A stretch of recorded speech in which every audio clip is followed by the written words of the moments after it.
You're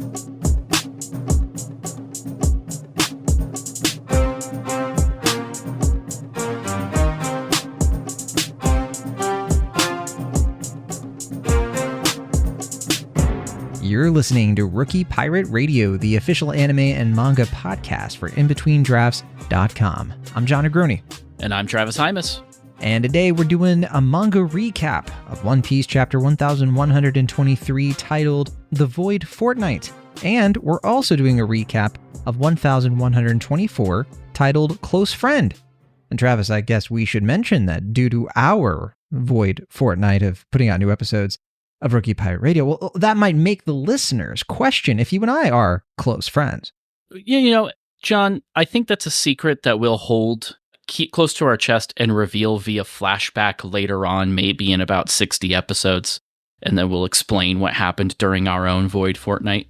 And then it still won't make sense to most people. Sounds good. As usual, we're going to be discussing spoilers for the One Piece manga up until this point. So if you have not yet read these two chapters, 1123 and 1124, be sure to do so now for free on the Viz website, or you can check it out on the Shonen Jump app, linked in the show notes, as always.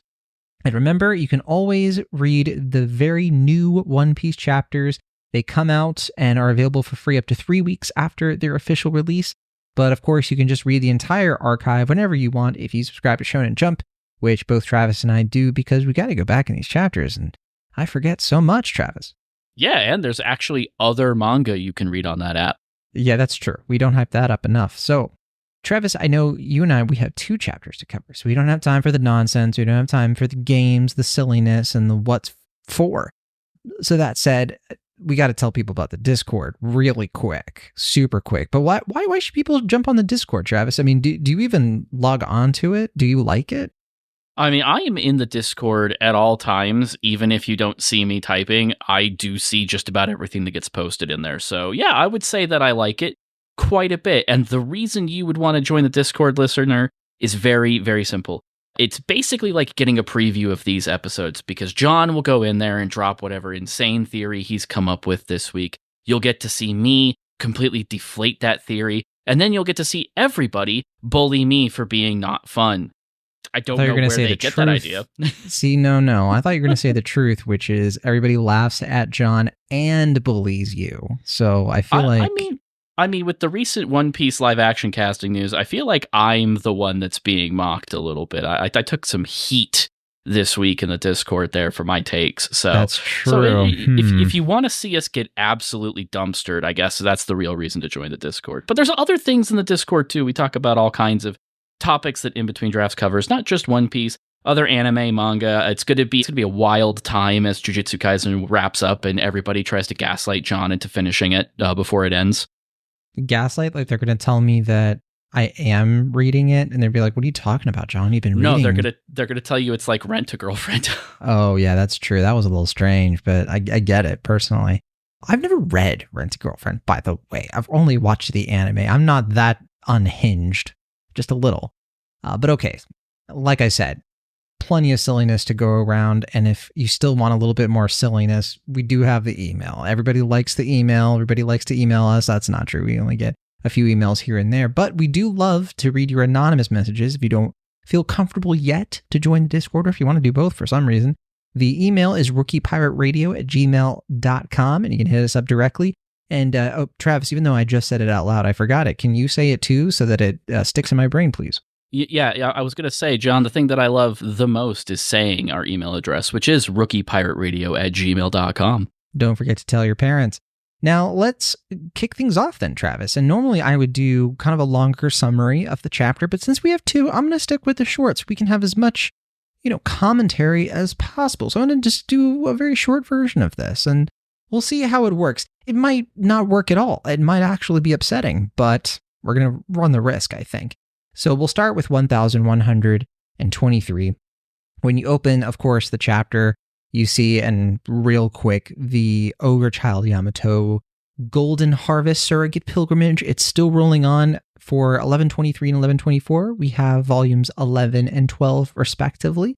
Volume 11 is just a fun little wrap-up resolution to the Yamato getting attacked by kids who hate Kaido storyline. Denjiro kind of showed up and helped Yamato and the kids, and now they're eating Odin together, and it's kind of nice. It's kind of fun.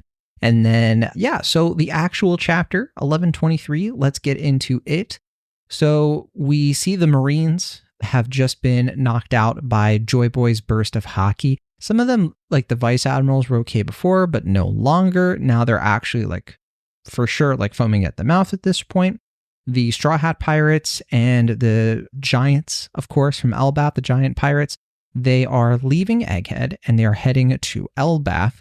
We see Sanji kind of looking over Vegapunk's body, kind of wondering, what was going on in Vegapunk's head because he wanted, Sanji to do a certain thing. So we get this flashback that goes to basically what happened before all the Egghead stuff.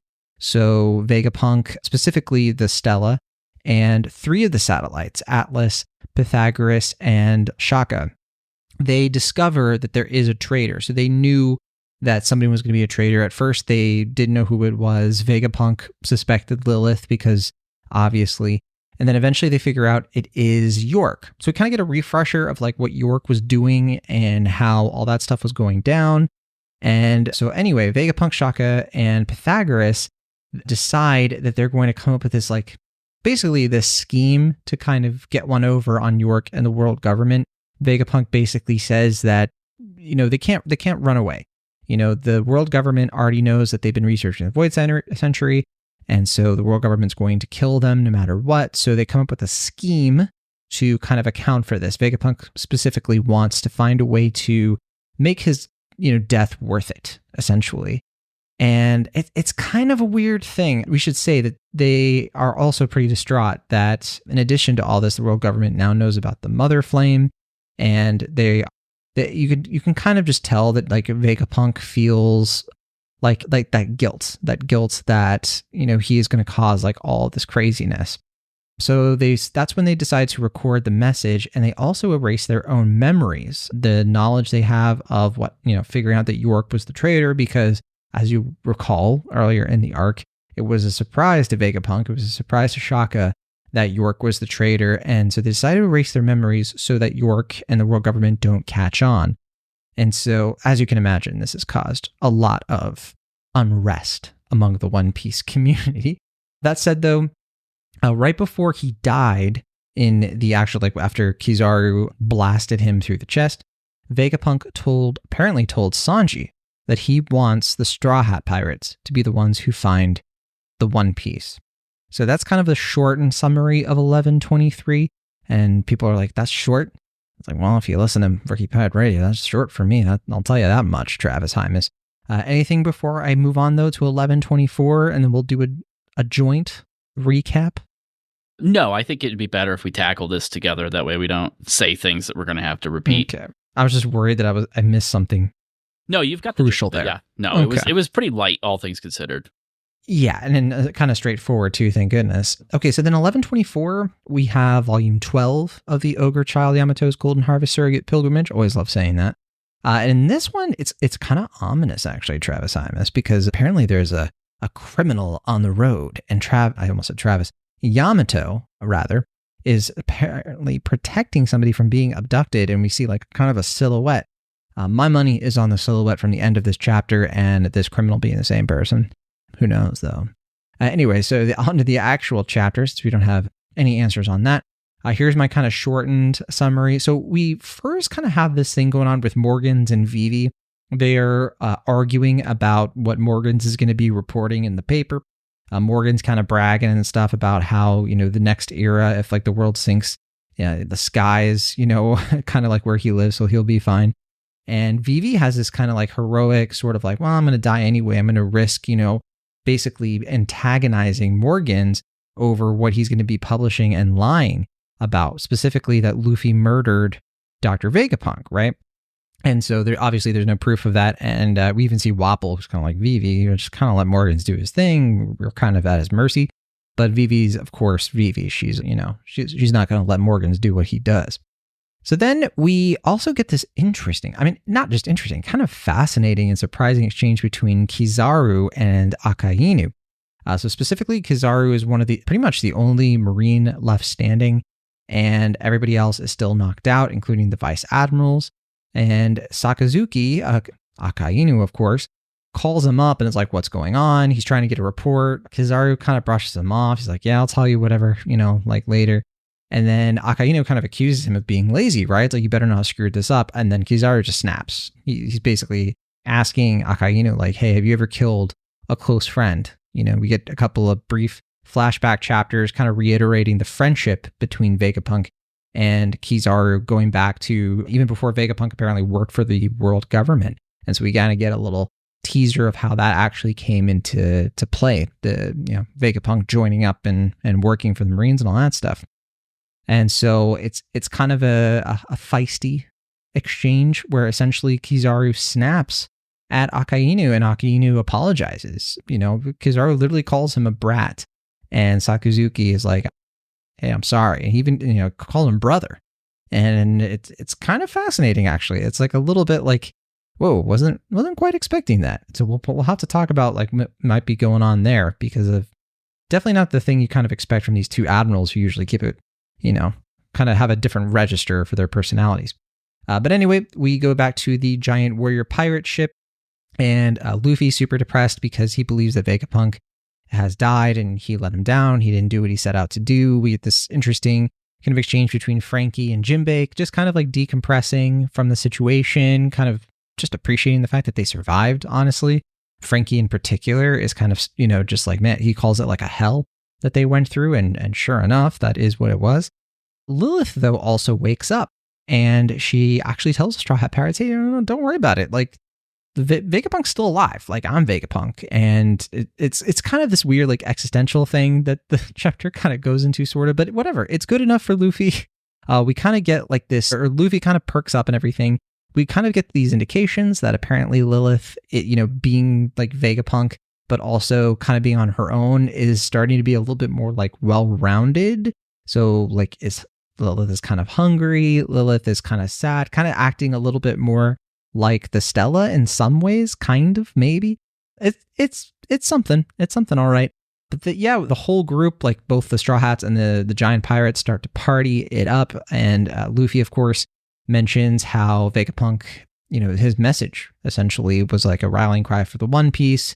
And Luffy declares that he's going to go after it. He's going to be the king of pirates and all that stuff. And he kind of even says to the giant pirates, like, addressing and acknowledging the fact that means they're kind of in competition. But that's okay. They can still be friends, and that's nice. So anyway, they are now headed toward Elbaf. Even Robin kind of gets like a nice little like, oh, I'm going to go see Saul. And so that's sweet. And then the chapter ends on Elbaf itself, apparently, where there is this mysterious silhouetted figure who just says, basically, come on. Like, they know the Straw Hat Pirates are coming. At least that is the indication. We actually just don't quite know either who this person is, and if they really are, it's narratively, it comes across like they're saying this to the Straw Hats, because that's how like it works, right? In terms of like this following this. But I guess Travis will find out when the next chapter comes. So that's 2 chapters for the price of 1 recap. Where do you want to begin? So I want to jump back for a minute, because obviously we'll want to talk about our multiple silhouettes we got this last chapter. Mm-hmm. But I do want to jump back a little bit to 1123 real quick, because I've seen it floated, this idea, and I want to make sure that we talk about this. That what Vegapunk did here, and the reason that it was explained after the fact, is so that we can eventually come back to this chapter and appreciate what happened more, to the point where people are even going so far as to suggest that this is, in fact, a recreation of the end of the Void Century. Like this is how the poneglyphs got made. This is how they pulled one over on Emu and got them released to the world. That's how they did yada, yada, yada. Which is a pretty bold claim, but I think I like it. What do you think about that? Ooh, I don't know. I find it a little confusing. And so the first time I read this, I genuinely was like, why do this? Like, what is the point to like overcomplicate all this stuff? And for the message and all this stuff, because it raises a lot of questions. It's like, well, then, why did Vegapunk, why did he meet Luffy at the giant robot? He wasn't putting the snail there then. So then why did he show up there? I don't know. It had me thinking a lot and being like, well, he does have the note. He knows that something's happening, and maybe he was trying to fix the giant robot at the last minute or use the mother flame to do something with. I don't know. But it's one of those things, and people have to remember that sometimes, especially when you're just reading the manga, a lot of things can just sort of be left hanging, and it's purposely kind of vague and ambiguous. There was a lot of that toward the end of Wano that just never really got resolved, and the same kind of thing is happening here. And I hate to be a Debbie Johner, but I just do wonder if we're getting to the point where Oda's feeling a little rushed, and he's feeling like he has to wrap these things up, and if there are loose ends, he's a little bit like, oh, well, because we got to move on. And it's small criticism in the grand scheme of things, just because, at the same time, this has been just a banger of an arc. For the time it's elapsed and everything, it's been so well done. I guess that's why it frustrates me a little bit, because I'm like, then why end it like that? Like, why end it with like a retcon almost? Of like, actually, here's what was really going on. When I felt like it mostly made sense before. So like, what purpose does it add? Does that make sense? So I see what you're saying, and I'm going to try to make some sense of the issues that you bring up. Like, why was Vegapunk at the giant robot? I think at this point, especially when the chapter kind of highlights that Vegapunk heard that Luffy was there before they met, which we didn't know until that point.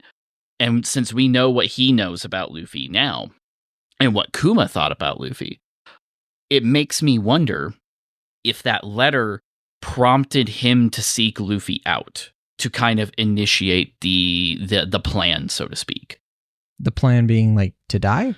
Or I guess he just wanted to leave. Yeah, just to set things in motion, because he knows, the government's coming. This is all going to happen. And he knows that like the moment's been prepared for. And now here's Luffy, who just so happens to be this person that Kuma put all this faith in. And it would make sense for him to seek Luffy out at that point, to set in motion the idea that something could get the clouds off, that something could get one of them off. And I have some theories about what Lilith actually is at this point as well. But I think the need to explain this is one of those things where, much like Wano, there were a lot of moving pieces that didn't get super clarified. And I think Oda might be trying to fill that gap a little bit. And that it kind of makes sense to have the smartest man in the world actually get one over on the most powerful people in the world. But you kind of do have to demonstrate that, or people are going to think that you're a hack, or say that you're a hack because they don't know how to read. So I see that there is a lot of lampshading in this. There's a lot of don't lampshading. worry, I thought of this. Relax. Yeah, which can be kind of a BS thing, right? If they did just leave it at that, like why did Vegapunk pretend to not know that York did it if he did all of this? Well, he didn't pretend, actually. And it's not like Oda invented a memory erasing machine that we know for a fact that there's machines that do that on this island. We watched it happen to Kuma.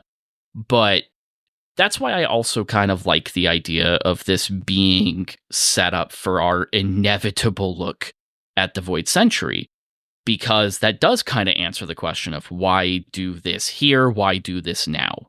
Because now we're on the way to Elbaf, which will presumably fill some gaps because we're going to go see Saul. We've had that tease of Joy Boy that's appeared now.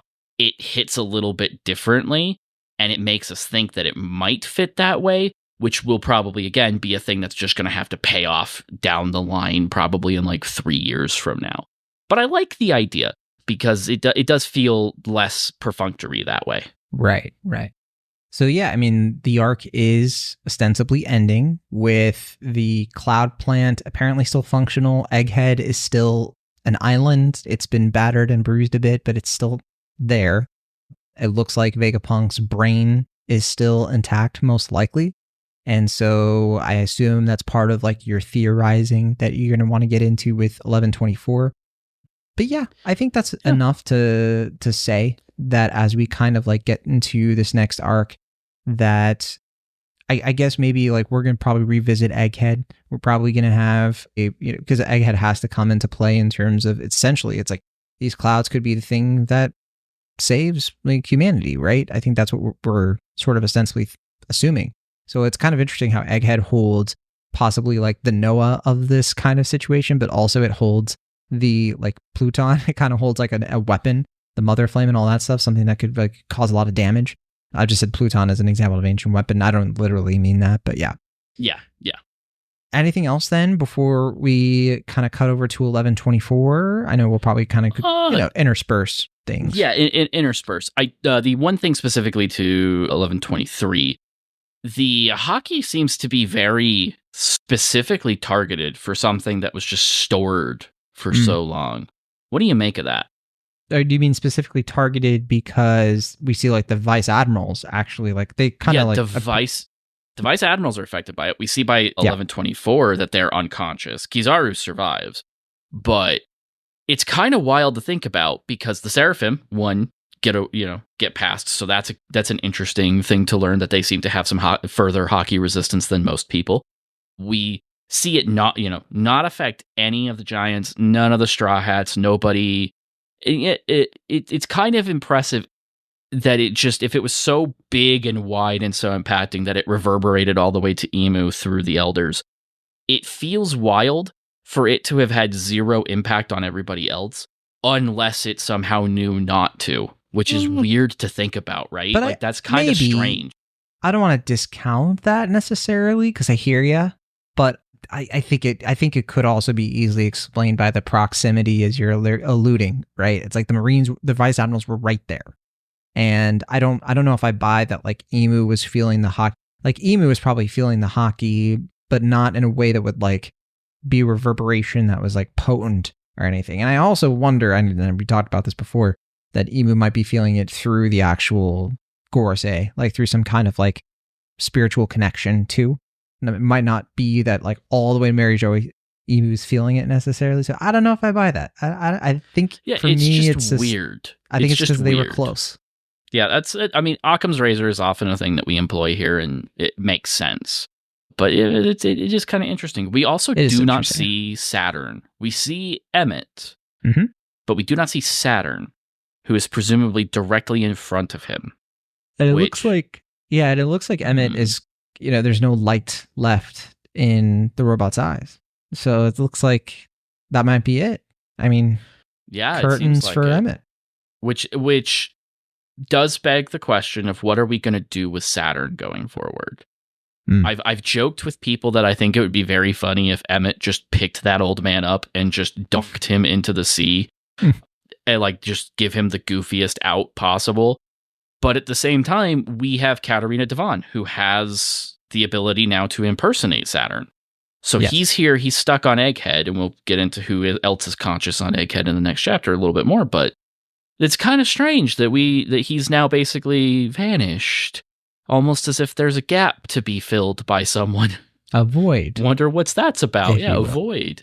All right. Well, that's actually a pretty decent segue into 1124, just because, I mean, we do see the aftermath of what essentially this is a big L for the world government and the Marines. It really is. I mean, they just, even though you kind of get like kind of the converse of that, you kind of get like the sort of like Frankie and Jinbei being like, man, like Vegapunk died. To them, it's a loss.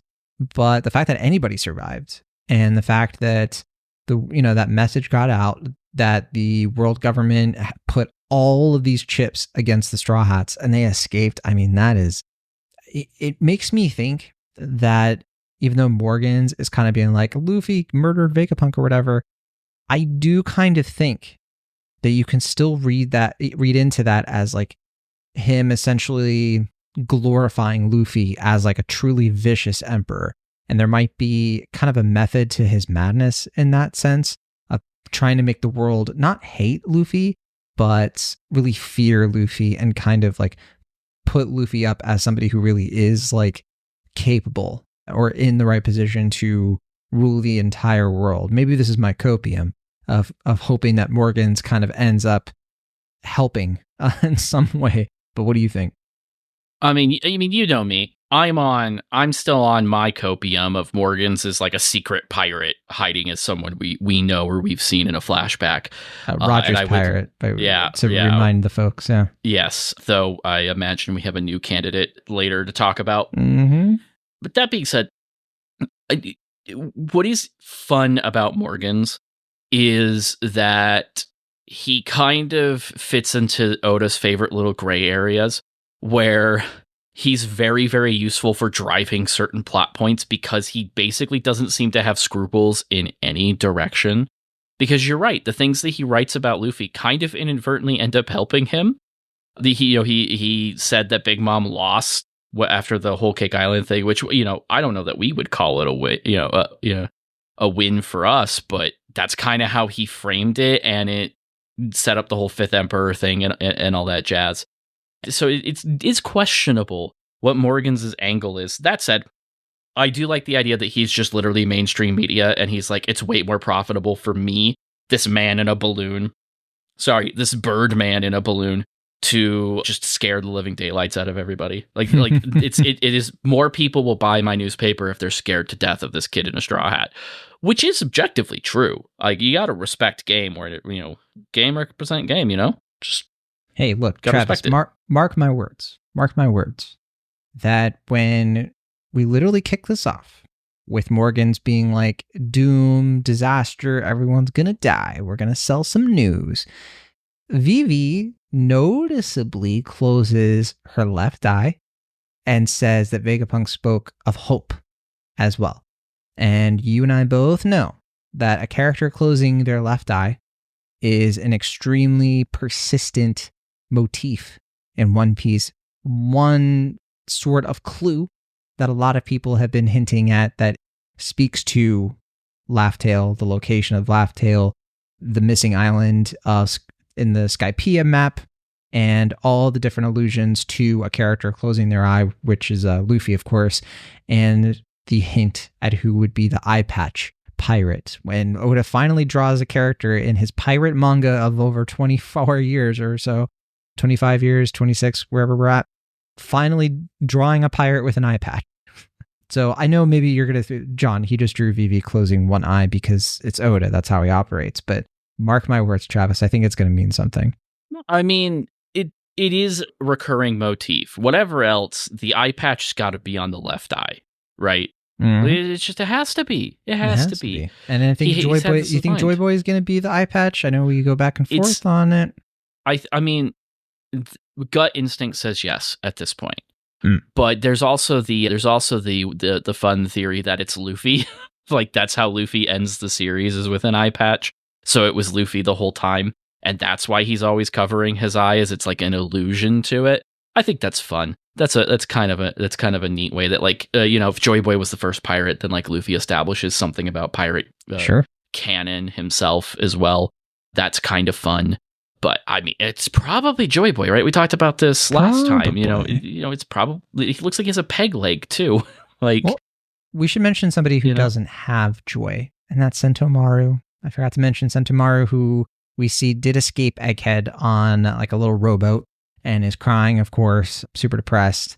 I have a feeling the anime is going to really cover this part of the manga with a lot of melancholy, right? To really sell how upset Luffy is about Vegapunk's death. They're probably going to really, really build that up and then intersperse it with this big moment with Kizaru kind of just finally showing an emotion.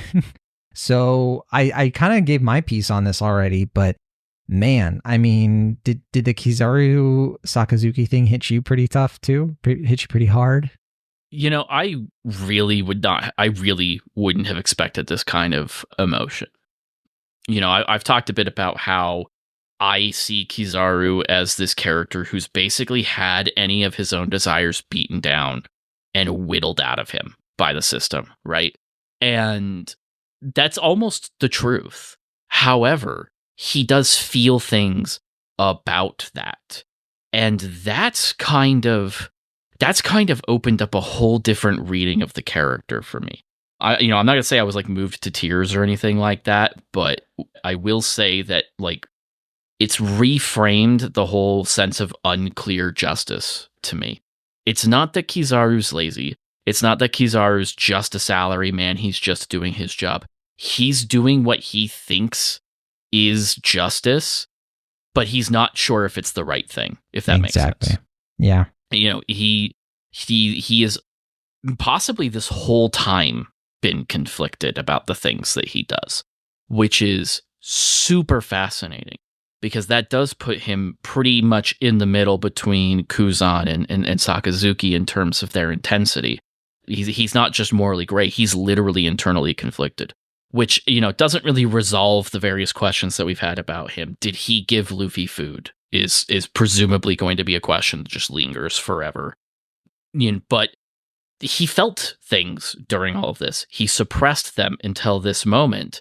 And I think it's very telling that the only person he's willing to shed that skin for is Sakazuki. He's the only person who he thinks might be able to sympathize, which only kind of makes me want to know what Sakazuki's actual backstory is, since we know other people he might have been enlisted with at the same time in his own past. Yeah, I mean, when Kizaru says, like, have you ever killed a close friend? My immediate thought goes to, he almost did. He almost killed Kuzan, but he didn't. And I remember people were a little bit like, oh, why didn't he kill Aokiji? Like, what happened there? And I think that the implication has always been that the two at one point were brothers, right? In the same way, and obviously they had their differences, but, in the same way that Akainu is like screaming at, Borsalino right now, but then apologizes and calls him brother. Yeah, that's what you're saying. I think that there is like a dynamic between all three of these guys that just hasn't been explored fully yet. And I think it's going to play into that fateful, I think, reunion between these characters in some fashion that might be happening in the far off One Piece final saga. Yeah, it's and of course there's this Yakuza sense when they talk about brothers. It's less in the same way as like even like Ace, Sabo, and Luffy, right? It's not Nakama. It's not Nakama. It's honor. Which is appropriate, but it's still just as intense. So it's very notable. I think about Dragon as well in regards to this, because I've always seen the Sakazuki not killing Kuzan thing as practical. Why would you kill such a useful soldier, right? That just doesn't make sense. But he leaves anyway, so it kind of is a moot point. But that's always how I felt about it, is it would make less sense for him to kill Kuzan than not. And that organizational respect applies to there as well. But Dragon was in the Marines, and he's pretty close to Sakazuki's age. We've talked about the possibilities that they have a relationship to each other. So, is Sakazuki the Naruto to Dragon Sasuke? I can't wait to find out. Sakazuki gave Dragon his kidney, and yeah, they were conjoined at one point even, but not anymore. Not anymore. That ship sailed, pun intended. Checking in with the Straw Hats. We get to see all the Straw Hats in this. Frankie's wearing a hat. That's cute. It like I said before, it's kind of checking in and stuff, and a lot of the attention is on Lilith and the Straw Hats sort of reacting to Lilith and the Vegapunk conundrum, as it were. There was this kind of interesting moment with Zoro. He says it's kind of pathetic, like Luffy being sad and moping and everything. You don't often see Zoro, taking shots at Luffy, but it's interesting because he's like Luffy's one of the four emperors now. Zoro points out. It's like, I don't know, because like it's not that Zoro's usually sentimental, but usually I feel like Zoro kind of gets Luffy enough that he gives him a pass sometimes on these sorts of things. But other times, though, he does have a weird line, like with like Usopp, leaving the crew and stuff like that, and him kind of being like more sort of like Luffy, like my respect for you kind of has this line, right? So I guess it's Zoro's like job. Zoro's primary job is to be basically the advisor to the captain. So when Luffy, yeah, exactly. So when Luffy is kind of in these moments where he's flustered or he's, on the edge of making a mistake, or he's doing something that just is going to potentially throw off the stability of things, Zoro's job is to step in and be the one that says, come on, get your act together. You're not a child, kind of thing. Like he is the one willing to be the adult in the room, and not in like the Jinbei older brother kind of sense or the Frankie older brother kind of sense, but in the like smack him, get your act together kind of sense. Mhm. I don't think that means like Zoro doesn't have respect for Luffy or that he doesn't even understand, because again, Zoro is also just as reactionary as Luffy. Wano has multiple instances of Zoro doing the exact same kind of stuff Luffy does all the time. They're intertwined in that, but Zoro, because he knows that about himself and Luffy, understands that his job is to kind of be like, okay, but like you can't just be reckless about this. You can't be emotional about this. It's the same thing with like when Vivi went and disappeared. Everybody, even the ones who didn't know her, were like totally fine with like, okay, let's stop what we're doing and go find her. And Zoro's like, that's a stupid idea. Where are you even? What are you talking about right now? Yeah. That's kind of his job. Sometimes it means he's the cold rag, but it's kind of what makes him cool though, is because he can cut through that. That's a pun, but a good one. In terms of roles in the Straw Hats group, this is definitely a chapter that has certain people divided. You have the Johns and the rest. The Johns, of course, were a loyal bunch, and we noticed quite quickly in this chapter that a certain Jewelry Bonnie and Bartholomew Kuma were not around the partying festivities. And of course, the Johns, we are a loyal group. I'm going to stop you there. Yes. She is in the party scene. Where? I don't see her. I'm looking at her right now. I see her now. She's lined up with Sanji's arm. Okay. Well, Kuma's not there. Well, yeah, I'm assuming he's sleeping it off at Comatose. least, but yeah. Well, that's the thing. I'm giving this to you. She is there. She is there, and the Johns are willing to compromise with the rest. We'll just call them the Travises, even though I know, not the Travises, the Quins.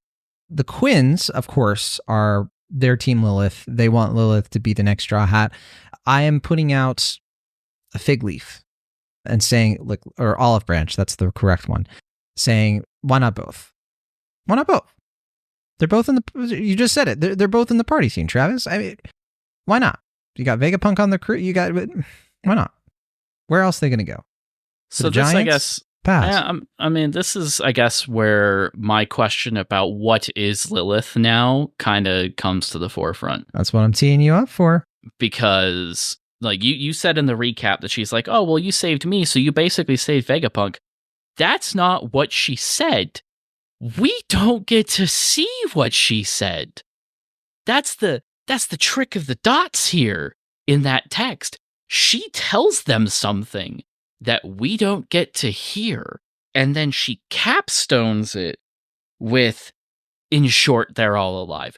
She said a science thing, and it shocked them, and that's tantalizing. That's not how I read it. Yeah, okay. I mean, I thought it was just her saying, like, the truth is, in short, they're all alive. It's really easy. It's really easy to read this as an Oda-ism with the like, oh, well, you know, I'm here, I remember everything, so that's fine. But she wakes up, she touches her earpiece, and catches up, right? Then she cries. She has an emotion that she didn't have before. Then she has another emotion that she didn't have before. And then she tells them, then she has another emotion when she yells at Luffy. And then she tells them, hey, the truth is... ...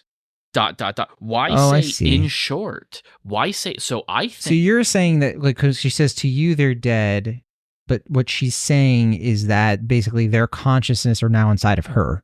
That's what I'm thinking. I'm thinking there was a reverse backup done, and either she can still somehow connect to Punk Records, or York did something, or not York, Atlas did something to reverse download stuff back to her. But how does that work? Because York is still alive. And so Lilith having like a York function, there's something about that strikes me odd. Because I guess like when I first read this, you're right. My like, thought she doesn't was have a York function, but she has the others. See, this is where my mind went. And I think that you sound a little, it's a little bit more, it feels more plausible what you're putting out, but I guess this is where my mind went first. It's that Lilith isn't synced to Punk Records anymore. Maybe because she's far away from it, and maybe that's part of how it works. And so now she's kind of just absorbed like all these other things about Vegapunk that were always there. And so they're still alive in the sense that they're in her because the only thing keeping them separated was being on Egghead Island. And so the same thing can kind of happen for York if York is away from Egghead, but I assume York will stay there and sort of just still be York because York is York. And I think that all kind of plays into like the brain is still alive. The brain is still on Egghead Island. So as long as that thing is functioning, the satellite is literally a satellite and can still function outside of the island and not be tracked. And there might be some overlap between what you're saying and what I'm saying, but I guess mine is a little bit more sort of like, it's less, it feels like yours is sort of like it feels like an absorption almost, or a reset. I would say yours is she's relearning these natural behaviors. Right. I would argue instead that she's literally got backups of the others and their information. And we're not saying we're saying is not that different. Technically, it's not that different. Okay. They could both be either way. She demonstrates sadness. She demonstrates hunger. She demonstrates wrath in her reaction to Luffy. She does a whole big Vegapunk style thing, kind of like, you see, and then explains something. So it's one of those things where I feel like there was some dialogue intentionally cut here that we're going to have to revisit, regardless of what that is. So there is something still to do with Lilith. Well, more than just drop her off somewhere. That much is abundantly clear. We don't have time to read all the comments and react to them, but let's at least do a few. There might be some gems in here. Hopefully we can do a few fun ones before we wrap things up. So Travis, we have one from Visardo, which I want to get your read on. Visardo said, my guess, 3 more chapters until they land in Elbaf. I think, Travis, it could be more than 3. I think that we could be seeing like a bit of a gap between, I think we're going to see some world events probably, like we got a little bit of that here, not just with Kizaru and stuff, but Morgan's reaction to things. I think we'll probably get some stuff with the Revolutionary Army. Not that these would take entire chapters on their own, but a chapter that would check in essentially. I think that there could be check-ins all over the place here. We're due for a check-in to see like what happened with Law and Beppo. Maybe that's farther off. We don't know. I think that one thing that's definitely needs to kind of be addressed is the Bonnie of it all. Before we get to Elbaf, we kind of need like just sort of a moment to kind of decompress from Bonnie and Kuma being on the ship and what's in store for them. I think that is a chapter, not, unto itself in terms of like getting a lot of attention. But what do you think? I'm thinking more like 5 chapters. What do you think though? I think the old system no longer applies. I don't think we need to dedicate multiple chapters to checking in on things around the world. We're just going to do that as the arc goes on. Okay. That being said, I do think that between this whole like Vegapunk message thing that we've kind of been checking in regularly with the world, there is going to need to be some further cleanup from that. So less of a Decks of the World style, like let's go check in with everybody and new bounty posters are issued and everything like that. I think what we'll get is probably a check-in one more time with like Kobe and Sword, because they're kind of major players in this. I think we will check in with the Revolutionaries because we haven't really checked in with them since the end of the message, and they have just kind of been standing there listening to it, but they were involved earlier in like some exposition and whatnot. Yeah. And I think that what we'll do is we'll probably check in with the other emperors. We'll probably see Caribou get in touch with Blackbeard, probably see Buggy decide what they're going to do next with the Cross Guild. And, maybe we'll confirm that Shanks has in fact departed Elbaf and we're not going to meet him there. That kind of seems like something we need to do here because we haven't even talked about our mysterious silhouette at all. So, 3 chapters is probably reasonable. I would even go so far as to say that like we get 1 or 2, we go on another break and then Elbaf starts because we're just bam, bam, bam, bam. And if there's something we need to cover, the rules have been broken, so now we can just cut away for a few weeks and check on something if we need to. Yeah, I can't believe we didn't talk about the silhouette. I totally forgot. I mean, one of the most popular theories is that this is the character who is with Crocus. I think somebody in the Hippo, I think in the Discord, alluded to that theory. I think it's pretty strong. I mean, it looks pretty similar in terms of silhouettes. My first thought when I saw this, though, was like, okay, definitely not Saul, because we've seen Saul and Elbaf. No need a silhouette at this point. But we haven't seen a silhouette of Prince Loki, right? So, yeah, there are a few, a few competing theories. Some people say it's Gabon because, that's that everybody's got to guess him at some point. And then some people, I know for me, my first thought kind of was Prince Loki. Just kind of having either Prince Loki or like a new character who's going to come in and be kind of, instrumental. I like the idea of this being like a Roger Pirate we don't know yet. So not being Gabon, but being somebody who is going to be a little bit more, I don't know, kind of an addition to what we already know, maybe. But I don't have any basis for that. It's just kind of me pondering the situation, if that makes sense. Yeah, I think the person Crocus was drinking with being a Roger Pirate is just the only conclusion we can come to at this point. So whether or not this is the same man, that is pretty much, I think, all but confirmed at this point. Another Roger Pirate to kind of like see us off to the final stage of this race is kind of makes sense. We've floated before the idea that they've been placed strategically along the Grand Line to vet challengers. It would make sense that that's why Shanks stopped off here, so that he could see his former crewmate and kind of be like, I'm going for it now, and like get that blessing or something. That's a possibility.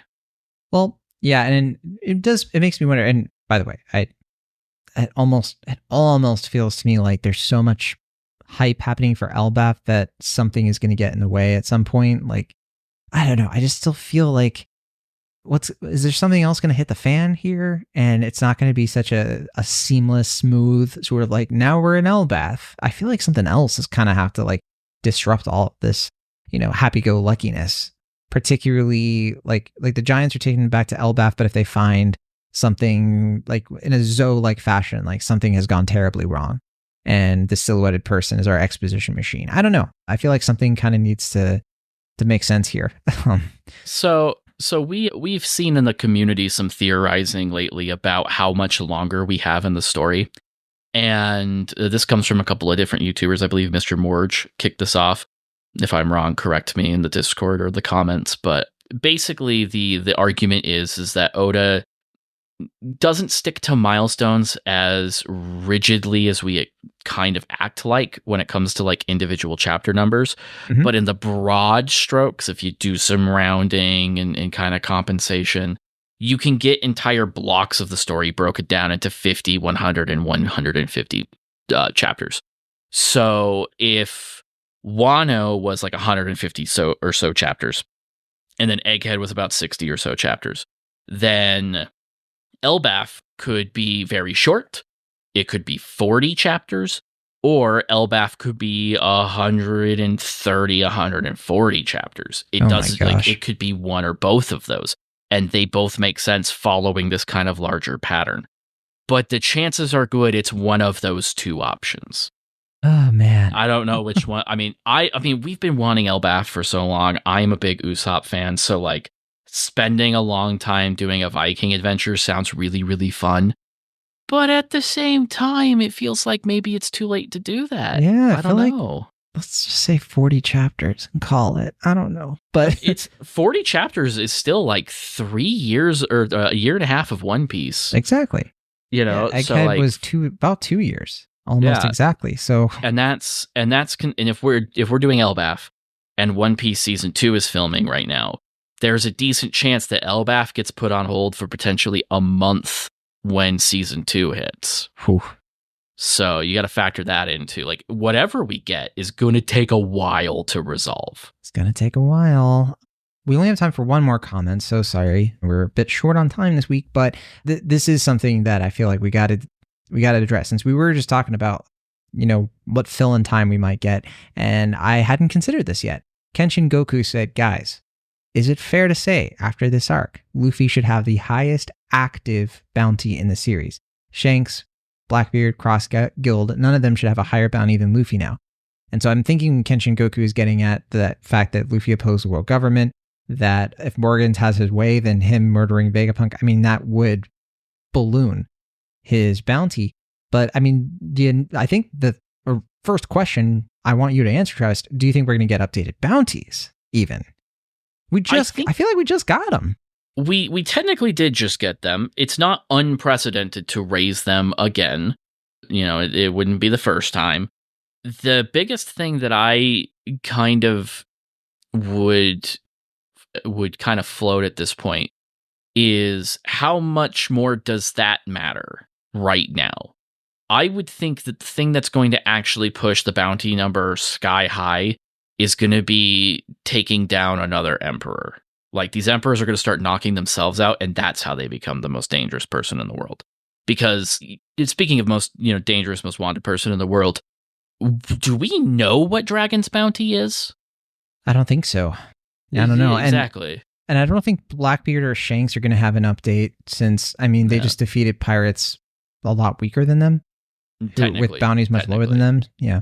Yeah. So I don't think Luffy shoots it, because if we shoot Luffy ahead of Shanks, I think that completely deflates most things with that. We also only just got to look at kind of like what Shanks can do. Like, yes, from a logistical standpoint, Luffy stood up against the world government. He did all these things. He's going to be accused of doing things he didn't do, yada, yada, yada. But to your point, John, I don't think the world government wants people to know what happened there. I don't think setting Luffy's bounty sky high, making him more wanted than his father, is going to attract the kind of messaging that they want. I think this is one where if it's a bounty raise, it will not be as sky high as that. We don't know everything that Dragon has really done in the world. We don't even know what Shanks has done to earn his bounty. To be on, let's be honest. Shanks is a great pirate, but we check in on him once every 10 years up until recently. And outside of being extremely powerful and tied to the Roger Pirates, we don't why? Why is he so powerful? Why is he considered an emperor? That's stuff that we still have yet to explore, and we will need to before we officially say, yes, Luffy has surpassed Shanks. Well, that's why I like the idea of Elbaf giving us some of that, which I think you're alluding to there. Elbaf is a place so tied to Shanks, and to the point where I think that we might be getting some Shanks info that can coincide with a Shanks offshoot happening, coinciding with this arc. Where does Shanks go next? Well, we might be learning about Shanks and some backstory flashback stuff potentially during Elbaf, because that is the place where we would find that information. We would find people who know stuff about him. So I hope that that's the case, because we kind of need to, it's a lot to get through. And I think that if we got it all at once, it would be too much to process. So, but that is all we have. Unfortunately, a bit of a shorter episode considering the amount of content, but we will be back soon. We have the My Hero Academia stuff coming up. Travis H. I'm looking forward, of course, to you having kind of that wrap-up discussion of the series with a couple of special guests. And we were supposed to put that out earlier, but we are taking a while, so we apologize. But it's coming, right, Travis? It is coming, right? Yes, it is coming. Perfect. But until then, thanks as always for listening. And don't forget to hit up the Discord, as we mentioned before. And you can always send us an email yet again. If there's anything that you wanted us to cover that we didn't get to, you can always hit up the Discord and we'll chat with you there.